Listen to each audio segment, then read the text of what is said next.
საქართველოში დემოგრაფიული კვლევა ჩატარდა და თქვენთვის სიმართლის თქმა ისევ მე მომიწევს. საქმე იმაშია, რომ საქართველოს თანამედროვე ისტორიაში პირველად დაბადების მაჩვენებელი კრიტიკულ ზღვარს ჩამოწდა. 2020 წლიდან ჩვენს ქვეყანაში იბადება იმაზე ნაკლები ადამიანი, ვიდრე კვდება, მაგრამ ეს ჯერ არაფერია. ამასთან ერთად საქართველოს ყოველწლიურად ტოვებს დაახლოებით 50,000 ადამიანი. ამ დროს აზერბაიჯანში მოსახლეობა წელიწადში 312,000 ადამიანით იზრდება. სომხეთში 146-ით, ჩვენთან კი მინუსი და ეს არ არის შემთხვევითი. იცით რატომ?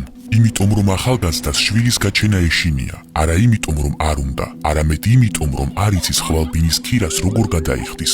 ამ დროს საქსტატი გვეუბნება რომ 2020 წლიდან დღემდე მოსახლეობა 240,000 ადამიანით გაიზარდა, მაგრამ არ აკონკრეტებს ერთ დეტალს. ეს ზრდა ქართველებით არ მომხდარა, ეს ზრდა მიგრანტების ხარჯზე მოხდა. რუსების, ბელარუსების, ინდუელების, ჩინელების, ანუ ციფრი იზრდება, ერი მცირდება. რეალურად კი თუ ტენდენციები არ შეიცვალა, 2050 წლისათვის საქართველოში იცხოვრებს 1,9 მილიონი ადამიანი, რომელთაგანაც ეთნიკურად ქართველი იქნება მხოლოდ 80%-მდე. მე ამას ვამბობ არა იმიტომ რომ შეგაშინო, ვამბობ იმიტომ რომ ჯერ კიდევ არ არის გვიან, მაგრამ მალე იქნება. გააზიარე, ეს ყველამ უნდა იცოდეს.